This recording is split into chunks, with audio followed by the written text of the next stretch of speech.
Assalamualaikum warahmatullahi wabarakatuh. Alhamdulillah setelah berbulan-bulan berlalu tanpa kita ngobrol bareng ya Umi. Ini ada bukan satu ya, ada banyak kasus yang sama. Dan Alhamdulillah puji syukur pada Allah sampai sekarang ya kita belum pernah diuji dengan kasus seperti ini dan mudah-mudahan tidak ya. Tapi sebelum kita membahasnya kita bersolawat dulu ya karena Abi agak ngeri nih. Kita bersolat dan bersalam pada Rasulullah Muhammad sallallahu alaihi wasallam. Allahumma shalli wa sallim wa barik alaihi. Assalamualaikum ya Rasulullah. Kita pengen bahas tentang sesuatu yang menurut sekarang ini ibu-ibu pada rame nih. Kita bahas tentang selingkuh, affair. Karena banyak sekali kasus-kasus yang baru-baru ini terjadi yang membuat Abi itu harus bahas lagi tentang selingkuh ini ceritanya nih. Karena gara-gara selingkuh ini pula semua laki-laki jadi sama. Jadi satu orang selingkuh terus orang bilang ya itulah laki-laki semuanya sama, gitu kan ya. Pertanyaannya gimana kalau Umi diselingkuhi? Gimana Umi kira-kira Om? Apa yang Umi lakukan kalau habis selingkuh?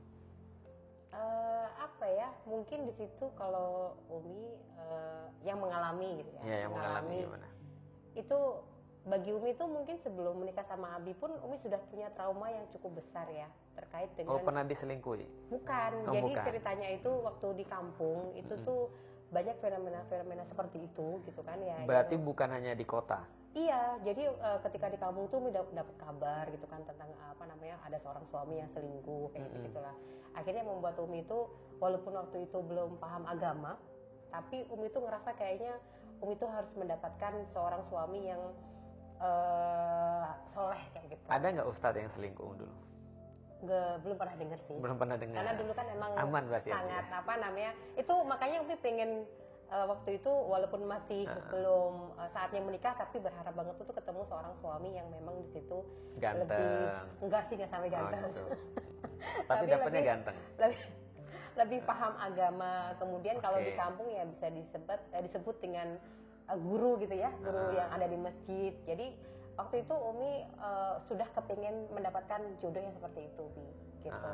Makanya ketika Umi ibaratnya menikah pun ya berharap banget dulu ya dapat suami yang memang menurut Umi itu aman ketika kita sudah menikah, dia akan setia, dia takut sama Allah kayak gitu loh. Jadi tapi kalau seandainya balik lagi pertanyaannya adalah kalau Umi diselingkuhin mungkin ya udah nggak percaya lagi sih Bi, kayaknya. Kalau gitu apa pengen ngomong? Nggak mungkin Umi mau sama dia lagi gitu maksudnya, mau gitu. sama Abi lagi gitu maksudnya. Perasaannya gimana perasaannya? Perasaannya ya kayak. Kalau seandainya kan pasti. Umi kan melihat banyak kenyataan begitu ya di kampung ya. Terus nggak banyak sih pernah denger di kepalanya Umi gitu. Tapi ya. belum pernah melihat langsung ada orang yang berselingkuh gitu. Enggak sih. Pernah. Lebih tepatnya itu kayak ada kabar kan masih kecil ya Umi ya. Waktu itu masih kecil terus itu lebih kayak ada orang yang kayak lambe turah sejak dini gitu ya. Iya. Ada pusat gosip gitu ya. Terus itu loh bisanya tuh di sana tuh kalau orang ada biduan wanita pada joget-joget gitu kan sama suaminya orang kayak gitu loh. Jadi itu kayak gitu-gitu kan potensi banget ke arah perselingkuhan dan lain-lain lah. Itu Umi sering denger yang kayak begitu dulu itu. Dengar aja udah buat Umi udah sangat bikin trauma banget gitu kalau seandainya itu terjadi pada Umi gitu. Apalagi perasaan Umi gimana kira-kira kalau misalnya habis selingkuh misalnya? Ya udah nggak mau lagi gitu loh. Perasaannya sakit hati banget pasti. Kalau itu kan hasil ya, tidak mulai sakit hati ya. Di mana sakit sakitnya? Hati, benci, kemudian nggak percaya pasti gitu loh. Kalau orang udah nggak percaya lagi kan mau kemana lagi kan ya ininya perjalanan yang akan diambil kayak gitu sih. Mungkin nggak Umi memaafkan kalau seandainya enggak ya Umi? Nggak mau Umi. Kalau kita Umi nggak jadi ngomong lah. Enak ya Umi. Jadi gini, karena ini penting ya, karena supaya orang tuh juga memahami bahwasanya selalu Abi bilang kan ya, cinta itu berdampingan dengan benci. Karena sebenarnya ketika orang itu bisa mengekspresikan rasa cinta itu berarti dia juga bisa mengekspresikan rasa benci dengan kadar yang sama gitu maksudnya. Artinya kenapa sih ada orang tuh benar-benar sakit hati, ada orang benar-benar bilangnya, oh aku nggak akan mau lagi setelah aku diselingkuhi misalnya dan segala macam, karena dia juga sudah memberikan semuanya bagi orang itu. Tapi kalau seandainya ada seorang istri yang dia dipaksa nikah misalnya, mau suaminya mau ngapain juga dia nggak akan peduli. Atau kalau dia nggak sayang sama suaminya, atau dia merasa bahwa dia tidak memberikan rasa cinta kasih pada suaminya, ya dia juga tidak akan merasa biasa. Dia juga tidak akan merasa sesakit itu gitu maksudnya. Paham nggak sih maksudnya? Jadi sejauh mana kadar cinta seorang istri kepada seorang suami, berarti sebesar itulah rasa kecewanya. Makanya ketika seorang suami itu mengharapkan istrinya itu mencintainya dengan sempurna, mencintainya dengan penuh, berarti dia juga harus expect, dia harus menjaga itu. Karena kalau misalnya dia tidak jaga itu, pasti hasilnya juga pasti akan besar juga. Itu kan kenapa Abi nanya perasaannya itu seperti apa. Itu yang pertama. Yang kedua, berarti kan ada pola ya Umi ya. Kayak Umi bilang tadi, setidaknya kenapa Umi ketika baru dengar aja merasa trauma, lalu Umi kemudian kayak berdoa, Umi kemudian punya keinginan bahwa nanti yang menjadi suami saya itu aku mau nyari suami yang paham agama. Berarti bagi Umi orang yang paham agama itu akan membuat dia tuh lebih sedikit kemungkinan untuk selingkuh, dan orang yang nggak paham agama itu akan membuat dia semacam kayak kemungkinan lebih besar untuk selingkuh, kayak gitu. Ya dulu seperti itu yang Umi pahami. Yang Umi dengar cerita-ceritanya tuh selain biduan siapa lagi? Dulu tuh kan banyak banget ya kalau fenomena di kampung itu ketika kayak mereka tuh kadang LDR gitu kan ya, LDR. Kemudian sudah nikah kan biasanya pada suami kemana istri kemana gitu kan ya. Terus habis itu tidak pernah ketemu, terus tahu-tahu selingkuh, habis itu pisah, divorce ya. Kalau bahasa Jawanya itu pegatan, dipegat itu. Kirain divorce tadi bahasa Jawa. Gitu, dipegat itu. Jadi itu tuh membuat Umi juga dari sisi itu punya pemahaman, karena waktu itu bagi Umi itu walaupun mungkin orang yang paham agama itu bukan orang yang sempurna, tapi waktu itu figur yang Umi lihat di masyarakat yang nggak ada masalah itu. Yang paham agama itu kayak lebih bisa membuat seseorang itu mungkin lebih adem aja keluarganya gitu. Nah, Abi mau mempertajam lagi ya. Karena gini, karena kita perlu tahu bahwa segala sesuatu punya pola ya. Contoh misalnya kayak gini ya. Kalau misalnya ada orang tuh paham agama, berarti ketika dia ngeliat cewek kan mungkin dia nggak akan kayak flirting gitu ya, menggoda gitu kan ya, mendekati tanpa sebab dan segala macam. Nah berarti yang Umi lihat tadi kayak biduan itu udah jelas lah ya, ada orang nari-nari terus kemudian ada yang sawer misalnya, ada yang nyawer, ada yang ikut goyang, bahkan goyangannya ya parah banget kayak gitu-gitu ya. Itu kan udah jelas ya. Tapi kalau misalnya ada yang LDR, misalnya suaminya pergi keluar kota misalnya kayak gitu ya, kerja, terus istrinya tuh kenapa bisa selingkuh? Maksudnya cowok kayak apa? Dari mana Umi bisa memastikan bahwa cowok ini nggak ngerti agama gitu maksudnya? Apa yang dia lakukan sehingga Umi berkesimpulan ini kayaknya cowok nggak ngerti agama? Ya kalau dari sisi waktu Umi belum paham agama ya, karena memang waktu itu ya Umi masih nggak tahu bahwa seorang suami itu punya kebutuhan gitu yang memang dipenuhin kayak gitu loh. Cuma waktu itu ya Umi ngerasa ya ini orang yang nggak sholat, kemudian juga dia di kampungnya Umi itu memang ini ya Bi ya, sangat, walaupun mungkin mereka ibaratnya beragama Muslim gitu loh, tapi dari sisi mereka punya pemahaman agama itu masih minim banget gitu loh. Makanya ketika Umi ngelihat orang-orang yang di situ sudah menikah, kemudian mereka tidak paham agama, kemudian jarak jauh juga, ya ditambah-tambah lah itu kan ya, yang potensi untuk mereka tidak selingkuh itu ya kecil gitu loh. Berarti gampangnya gini, kalau misalnya Umi tadi berkesimpulan kenapa Umi pengen nikah sama orang yang beragama supaya jauh daripada fakta-fakta kayak gini, ada orang selingkuh, rumah tangganya retak, rumah tangganya bermasalah, dan Umi melihat bahwa, atau Umi ketika sudah dengar-dengar itu Umi menyimpulkan bahwa kalau misalnya ada orang misalnya nggak sholat, berarti dia jauh daripada agama. Pacaran misalnya kayak gitu ya, ketika misalnya sebelum nikah pun udah pacaran, berarti dia jauh daripada agama. Atau begitu mudah ketika misalnya contoh seorang istri yang ditinggal pergi suaminya, misalnya istrinya ini nggak menjaga diri dengan nggak kerudungan misalnya, ngobrol sama orang-orang walaupun tidak punya keperluan dengan seorang suami orang lain atau cowok yang lain, atau sebaliknya suami yang pergi keluar itu dia juga karena misalnya dia jauh daripada istri, lantas dia juga tidak menjaga komunitasnya juga dapat yang kurang bagus dan segala macam, akhirnya dia terjadi yang namanya perselingkuhan. Kayak gitu ya kira-kira ya. Pertanyaan berikutnya, menurut Umi, Abi mungkin nggak selingkuh? Dari sisi, kalau kemungkinan namanya laki-laki itu ya pasti ada kemungkinan ya. Wah, catat gitu. namanya laki-laki itu pasti. Iya, kalau Umi bilang Abi nggak mungkin selingkuh, wah itu Abi udah malaikat tuh itu ya. Karena Abi kan manusia biasa ya, memang di situ kemungkinan untuk bermaksiat tuh masih ada gitu, selama kita masih hidup gitu. Pertanyaannya Abi ganti, apakah setiap laki-laki menurut Umi sebagai seseorang yang sudah berkeluarga itu akan merasa cukup dengan satu istri? Wah.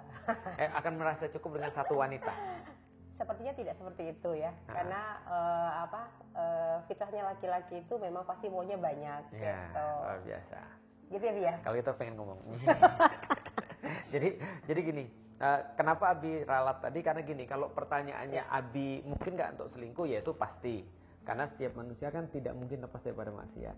Tapi kalau kita bicara tentang basicnya laki-laki, berarti laki-laki itu pasti akan walaupun dia sudah beristri, itu tidak menghentikan dia untuk misalnya untuk melihat perempuan yang lain lah, kira-kira gitu ya.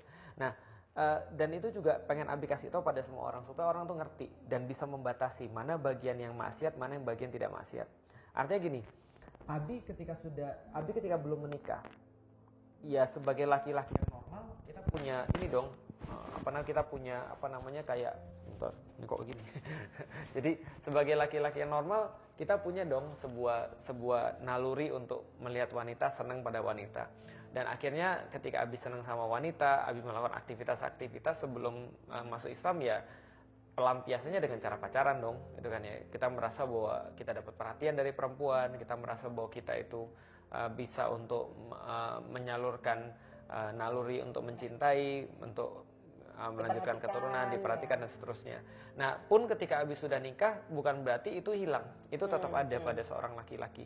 Artinya laki-laki juga tetap makanya di dalam Islam ada syariat poligami. Karena memang di situ secara tidak langsung menunjukkan bahwa laki-laki itu memang tidak akan pernah berhenti untuk berkelana. Dan Abi sebagai laki-laki juga ngerti, sesoleh apapun Abi, itu kan ya, seberiman apapun Abi, ketika Abi atau laki-laki manapun sampai pada satu titik di mana itu tidak ada kayak kembali lagi, sudah nanggung, itu tidak akan ada satupun, tidak ada iman seperti apapun yang bisa menahan orang itu untuk berzina atau untuk melakukan selingkuh lah, kira-kira gitu. Itu namanya point of no return. Point of no return itu ada satu titik yang orang tuh sudah, kalau udah bablas sudah nggak kepikir apapun lagi. Paham nggak sih, Dik? Jadi ada satu titik di dalam manusia itu, ketika dia sudah sampai di titik itu, dia udah hilang akal. Nggak akan mungkin sehebat apapun dia, sesoleh atau sesoleha apapun dia, ini nggak akan bisa lagi. Makanya di dalam Islam itu, ketika Abi jadi seorang Muslim, Abi tahu batasnya seperti apa. Maka Rasulullah SAW mengingatkan, misalnya kalau kita mandang satu perempuan, kita anggap dia cantik, misalnya udah pandangan itu nggak boleh dilanjutin. Kalau kita lanjutin, kita sama kayak giring diri kita kepada satu titik itu tadi.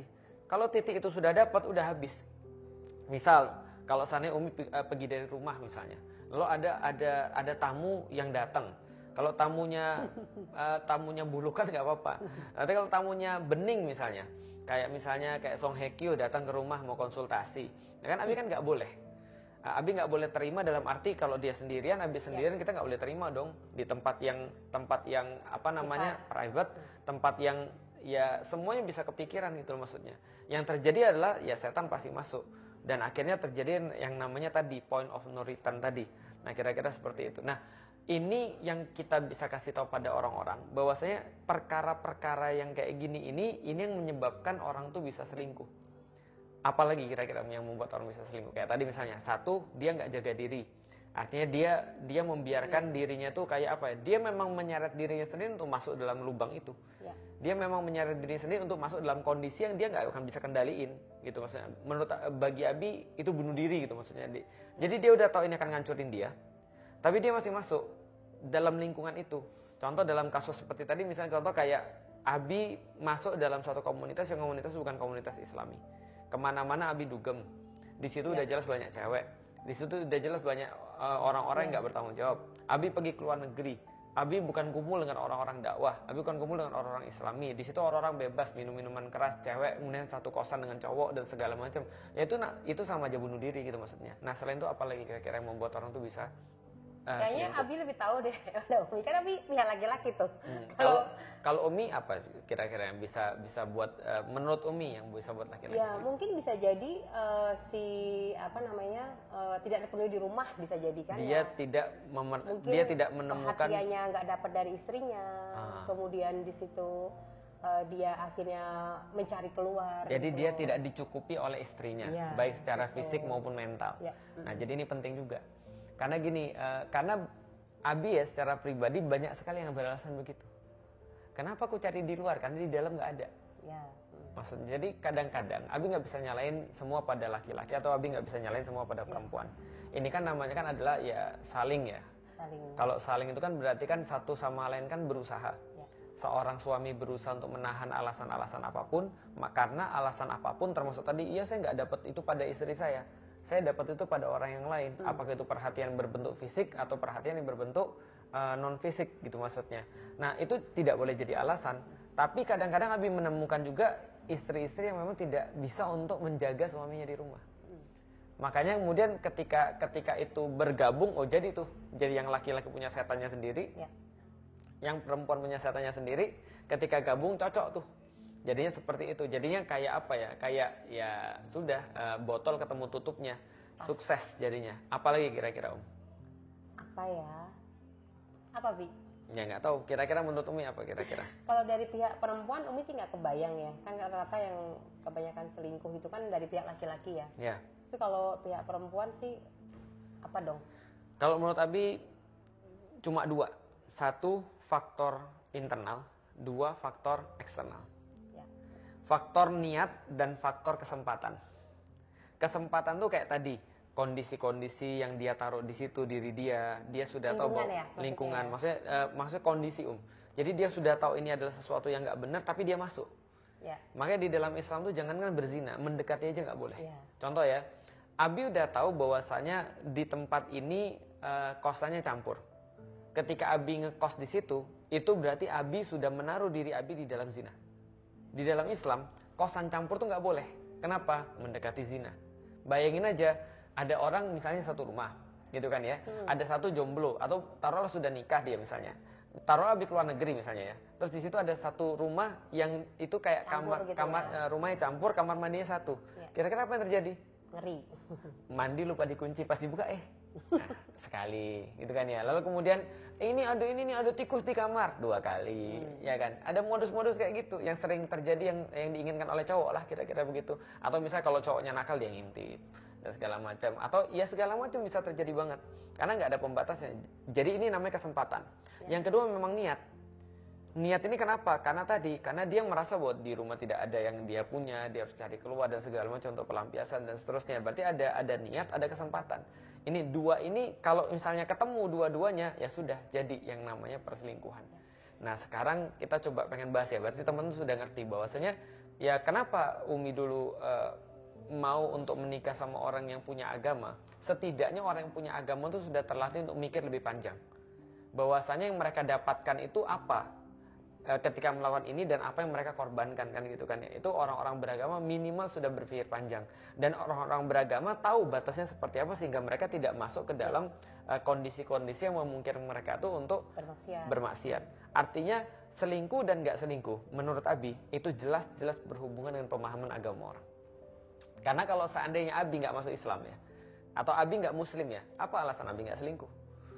Abi ketika pacaran aja Abi nggak punya komitmen dong. Abi nggak punya komitmen ketika Abi pacaran gitu maksudnya. Dan Abi bisa melakukan apapun pada pacar Abi pada saat itu. Karena bisa megang, bisa melakukan lebih daripada pegang dan segala macam. Pertanyaannya ketika Abi sudah nikah, apa yang membuat Abi tidak melakukan itu pada perempuan yang lain? Sama-sama nggak ada komitmen, gitu kan ya. Sama-sama nggak ada problem, tapi kan nanti istrinya sakit hati di rumah. Ya sama ketika belum menikah juga ada orang yang sakit ketika Abi melakukan kayak gitu, atau ada yang nggak ridho tapi Abi bodoh amat. Kenapa? Karena Abi sudah terlatih melakukannya sebelum nikah, Abi bisa jadi melakukannya setelah nikah, melakukan hal-hal yang tidak diridhoi lah, gamanya seperti itu. Nah makanya ada hubungan antara orang-orang yang beragama dengan orang-orang yang yang apa namanya, yang tidak beragama dalam kasus perzinaan atau perselingkuhan ini. Dan itu yang pertama. Walaupun tentu saja ada banyak orang-orang beragama juga karena dia tadi secara niat mungkin dia nggak ada, tapi secara kesempatan dia nggak mau apa ya, dia tidak mau hati-hati gitu dalam hal itu. Kira-kira seperti itu kan ya. Nah berikutnya kira-kira menurut Umi saran bagi orang-orang supaya suaminya nggak selingkuh itu kayak apa? Kan Umi kan punya suami yang belum selingkuh nih. Jangan dong gitu. Iya kan belum. Kira-kira apa yang Umi lakukan supaya menjaga rumah tangga tuh tetap bisa bareng? Kalau untuk Umi sendiri memang dari sisi aktivitas sehari-hari juga ya bersama teman-teman ya, bersama teman-teman di majelis taklim yang mungkin sama-sama sudah jadi istri juga di situ, selalu Umi sarankan supaya aktivitasnya itu sebisa mungkin itu satu frekuensi ya antara suami sama istri gitu loh. Jadi ketika di rumah itu memiliki paling tidak tuh pemahaman tuh nggak begitu jauh gitu loh. Kalau seandainya sama-sama keduanya tuh memiliki pemahaman agama yang baik gitu. Jadi ketika istrinya ibaratnya di sini ngaji gitu ya, sibukkan diri juga untuk beraktivitas di majelis ilmu, ya si laki-laki juga sama gitu loh. Supaya ikut sama-sama beraktivitas di majelis ilmu gitu. Biar jadi, tidak terlalu jauh. Bener, karena dengan majelis ilmu ini sebenarnya kan paling tidak itu menjadi charger ya Bia, charger buat kita untuk selalu ingat Allah gitu loh. Nggak cuman ibadah sholat 5 waktu, puasa, nggak seperti itu, tapi juga di sini perlu siraman rohani gitu supaya luar biasa. Girah untuk bisa deket sama Allah, ingat Allah itu ketika namanya bermaksiat itu kan ya namanya setan ya Bia, mengganggu itu kan kapan aja ya. Jangankan di kondisi yang tidak ideal, yang ideal aja bisa jadi kita tuh bisa diganggu setan gitu loh. Apalagi ini dengan kondisi yang di situ syarat dengan berpotensi untuk yang tadi, yang bermaksiat gitu loh. Ini nggak kebayang banget gitu dengan kehidupan dunia seperti itu gitu loh. Makanya dalam hal ini ya memang istilahnya harus diimbangi dengan pemahaman yang bagus dan nggak cukup paham, tapi juga harus nyemplung di lingkungan yang baik gitu loh. Jadi tidak cukup paham, tapi juga komunitasnya harus baik. Iya, karena kalau cuman paham, aku tahu kok itu nggak boleh gitu lebih maksudnya Bi. Tapi kalau seandainya tapi kan belum ketemu kondisinya. Iya, karena tadi yang kayak tadi Abi bilang lah, Abi kan manusia normal. Kemungkinan untuk siapa tadi nama yang Song Hye Kyo. Mau ke rumah ya dia. Ya, kalau dia ke rumah bahaya Umi. Gitu. Umi harus nemenin Abi kalau dia ke rumah. Iya, makanya kalau Abi mau kemana-mana, biasanya kan Umi di dekatnya Abi, nemenin Abi gitu loh. Jadi paling tidak ada satpam gitu loh ya, gitu. Yang menjaga gitu. Jadi enggak yang serta-merta ketika bertemu dengan cewek dan mungkin di tempat umum kok ketemunya, tapi kan dalam hal ini sebaiknya itu mungkin ada istrinya. Gitu. Abi senantiasa melibatkan Umi dalam aktivitas-aktivitas Abi. Ketika Abi bekerja sama ataupun punya keperluan dengan perempuan misalnya, berarti Abi memperkenalkannya pada Umi. Berarti itu membawa pada tips yang kedua, komunikasi. Benar. Yang pertama adalah punya tujuan yang sama sehingga kita satu frekuensi. Yang kedua adalah komunikasi. Setiap hal yang dilakukan oleh suami maka tidak perlu sampai istri nyari tahu, tapi dia harus mengkomunikasikan kepada istri. Jangan sampai seorang suami bilang itu kan urusan saya, kamu ngapain tahu? Enggak, karena apapun yang berurusan dengan wanita, perempuan pasti istrinya pasti perlu tahu. Karena kalau seorang suami sudah malas ngomongin tentang kerjaannya, walaupun itu kerjaannya, tapi berhubungan dengan perempuan yang lain, maka itu ada sesuatu yang potensi mungkin terjadi dan akan sangat sakit bagi perempuan ketika dia harus dengerin dari orang lain. Tapi kalau misalnya Umi dengerin, Abi sekarang kerja sama ini, kira-kira menurut Umi gimana? Lalu Umi bilang, wah Umi gak suka nih orangnya kayak gini, berarti Abi gak jadi dong kerja sama mereka. Kalau misalnya Umi gak suka, kenapa? Untuk apa? Kita mengorbankan rumah tangga kita demi sesuatu misalnya yang kita pengen raih, padahal itu belum tentu kita dapat juga, tapi rumah tangga kita sudah pasti berantakan. Berarti yang pertama tuh pemahaman penting banget ya Umi ya. Pemahaman bahwasanya ya kita harus dekat dengan Allah. Bahwa yang kita lakukan tuh perkara-perkara baik. Komunitas juga supaya kita tidak jatuh dalam kondisi-kondisi yang membuat itu tuh harus bermaksiat. Itu maksudnya. Yang kedua adalah komunikasi di antara suami istri.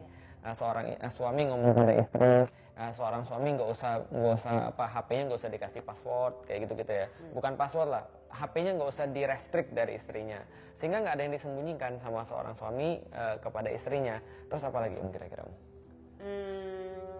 Apa ya? Apa dong Bi? Apa kira-kira kalian Umi lakukan? yang pasti di sini sebisa mungkin memahami satu sama lain ya, satu sama lain seperti apa sih yang yang suami inginkan dari seorang istri, kemudian kalau Abi apa yang Abi inginkan? Rahasia di rumah itu ya. Seperti apa sih seorang istri yang diharapkan dari suaminya gitu. Sehingga jadi, dia merasa nggak boleh kayak seolah-olah ketika suami ngomong tuh canggung ke istrinya atau itu canggung ke suami gitu loh. Sehingga dia merasa terpenuhi di rumah. Iya, gitu. Jadi terus apa lagi? Sibuk masing-masing. Kalau kebanyakan kan ada mungkin orang berlatih dandan perlu nggak Om? Ya. Gitu. Jadi menjaga badan gitu dia. Baik. Gitu. Ini masalah rumah tangga udah ya gitu ya. Jangan curhat dong, Di. Jadi di sini mungkin juga harus yang sama-sama paham. Terkadang mungkin aktivitas seorang istri yang atau mungkin nggak pernah membersamai suaminya. Terkadang kalau Umi sendiri mungkin juga ngerasa kayak apa Umi salah nggak ya, kok Umi kok sibuk sama Abi sementara anak-anak sama Eyang gitu ya. Cuman Umi niatinya ini sih, Bi, maksudnya kasih pendahuluan dong. Ini pasti orang nggak ngerti, maksudnya gini. Alila tuh sering kali menemani Abi ke safar gitu saya ketika ke Turki, ketika umroh. Nah itu kan anak-anak sering ditinggal. Oke, terus gimana? Jadi Umi tuh kadang-kadang suka namanya seorang ibu kan kayaknya nggak ada sempurnanya ya, Bi. Ada aja celah yang selalu membuat Umi tuh ngerasa kayak belum maksimal. Jadi kalau bepergian sama Abi itu suka mikir gitu kan ya, ini anak-anak gimana ya di rumah gitu kan. Terus sama Eyang, terus Umi sama Abi gitu kan kayaknya nggak adil buat anak-anak. Umi lebih sama Abi gitu. Tapi mikir lagi. Kalau Abi pergi sendirian. Tapi Umi lebih niat lagi. Bismillah lah, kan kalau kita nemenin suami kan juga untuk nyari pahala juga, sehingga Umi juga berdoa tuh mudah-mudahan anak-anak Allah jaga kayak gitu. Bukannya jadi polisi tadi kata Umi. Itu sebenarnya ada itunya juga, tapi lebih ke ini tadi sih ya, maksudnya karena Abi yang minta sih. Abi yang minta plus ya memang sama-sama kita istilahnya ya sebisa mungkin saling menjaga gitu loh. Itu Umi bilang bahwa Abi harus libatin Umi dalam setiap perkara hidup Abi. Karena kalau Abi nggak ngelibatin Umi, itu menurut Abi itu nanti jadi bagian yang Abi tuh nyari mati gitu maksudnya. Jadi bunuh diri karena Abi menaruh dalam kondisi yang Abi sendiri udah tahu Abi nggak akan bisa gitu maksudnya. Contoh ya, kalau ya mungkin ini lebay sih, nggak tahu kalau cowok yang lain ya. Tapi kalau Abi pergi misalnya 10 hari atau 14 hari terus nggak ada Umi, itu Abi pasti stres tuh. Gitu kan ya. Kan kecuali kalau Umi mau untuk menambah gitu kan. Nah, tapi maksudnya gini, tapi Abi pasti stres dan pasti akan banyak sekali muncul hal-hal yang kita nggak inginkan gitu dalam kehidupan kita. Artinya sebagai seorang suami atau sebagai seorang laki-laki kita juga harus tahu bahwa kita itu terbatas. Bahwasanya ketika kita sudah menikah kita juga bukan nggak boleh, bahwa kita tuh harus benar-benar menjaga agar semua itu bisa berlangsung baik dan berlangsung bagus. Makanya Allah juga kasih tahu di dalam Al-Quran, tempatkan istri-istri kalian di mana kalian bertempat tinggal. Kenapa? Karena perempuan itu yang membuat laki-laki itu jadi stabil. Ketika nggak ada perempuan, laki-laki itu kayak apa ya? Kayak ngacau gitu maksudnya. Nah jadi ketika ada perempuan, laki-laki itu stabil. Nah stabil itu maksudnya apa? Dia nggak kepikiran tentang yang lain. Maka ketika Rasulullah menasihati para sahabat ketika melihat seorang perempuan yang mungkin menarik bagi dia, apa kata Rasulullah?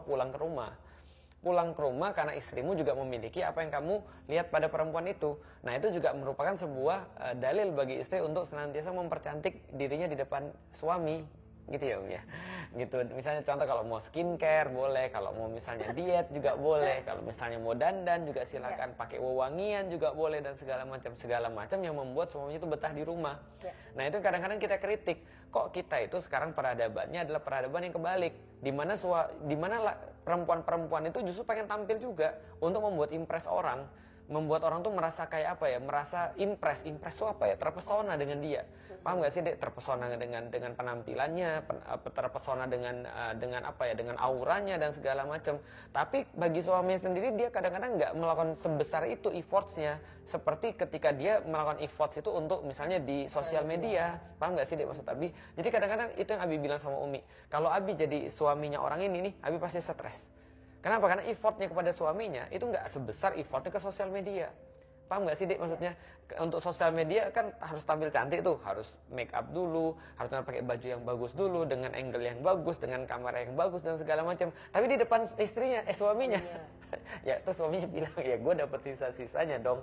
Nah itu menjadi sebuah apa ya? Menjadi sebuah question mark atau menjadi sebuah evaluasi bagi kita semua. Kadang-kadang tidak, Abi yakin kalau ada selingkuh, Abi bisa ngomong itu laki-lakinya memang bajigur. Kalau selingkuh ya, karena laki-laki itu harus ambil kontrol terhadap hal itu. Tapi bukan berarti perempuan tidak punya andil. Bisa jadi juga perempuan juga punya andil di situ. Nah makanya kita ya saling berintrospeksi lah. Makanya bagi yang dengar ini kita nggak mau nyalain siapapun, tidak. Yang kita mau lakukan adalah ini sebuah kritik sosial bagi kita secara pribadi. Karena Abi secara pribadi juga selalu berpikir apa yang Abi perbuat sehingga Abi itu tidak berada dalam kondisi di mana tuh Abi itu bunuh diri. Di dalam suatu kondisi Abi sudah tahu nih kondisinya sudah pasti akan mengarah pada sesuatu yang laki-laki cari. Tapi Abi nggak mau gitu maksudnya. Nah itu Abi berpikir begitu. Sampai juga Umi juga pasti berpikir gimana caranya agar Abi itu tetap nyaman kan gitu kan ya. Ada nasihat terakhir pada netizen dan netijah? Buat siapa nih? Buat ini cewek-cewek yang takut diselingkuhi ini. Ya. Umi kan takut diselingkuhi kan. Seperti ini cewek-cewek juga takut diselingkuhi. Ya, kalau Umi sendiri secara pribadi mungkin buat teman-teman bisa membuat komunikasi yang lebih bagus lagi ya dia dengan suaminya. Itu benar-benar ini mungkin umum ya bagi yang belum bersuami juga. Yang belum bersuami ya. Berarti ya kalau yang belum bersuami tentunya nggak usah khawatir gitu loh. Maksudnya masih banyak kok laki-laki yang setia gitu loh. Banyak laki-laki yang di situ itu yang muncul di sosmed itu mungkin yang memang kebetulan muncul gitu loh. Yang jadi kasus. Ya gitu loh. Karena memang dalam hal ini kan memang mungkin public figure ya. Kemudian di situ menjadi berita yang viral, akhirnya membuat jomblo-jomblo ini jadi kayak serba semua laki-laki sama aja. Ya gitu. Sehingga nanti malah berefek negatif buat kita itu jangan sampai gitu. Ya, karena ketika perempuan juga berpikir, contoh ya, perempuannya semua laki-laki sama aja, kalian tuh gak ada yang benar. Ya. Itu kalau Abi dengar kayak gitu, ya udah aku sekalian. Ya. Nah, gitu. Apalagi jangan sampai kalau laki-lakinya gitu. Kayak Felix sini gitu kan ya, yang memang kalau sudah tidak dipercaya langsung malah makin menjadi-jadi gitu kan ya. Karena laki-laki itu rata-rata perlu dipercaya. Dari awal itu harus kepercayaannya dibangun dulu gitu. Tapi yang laki-laki juga jangan ya. Jangan nggak tahu diri. Ya. Lantas maunya dipercaya tapi tapi dia sendiri nggak bisa dipercaya itu kan. Memanfaatkan dalil itu ya. Iya, betul. Itu jadi insyaallah asalkan kita nanti berjalan seperti yang Allah ridhoi, nanti pasti Allah akan pertemukan kita jodoh yang sefrekuensi lah. Allah nggak akan mungkin salah ngasih jodoh kok. Jadi jangan khawatir.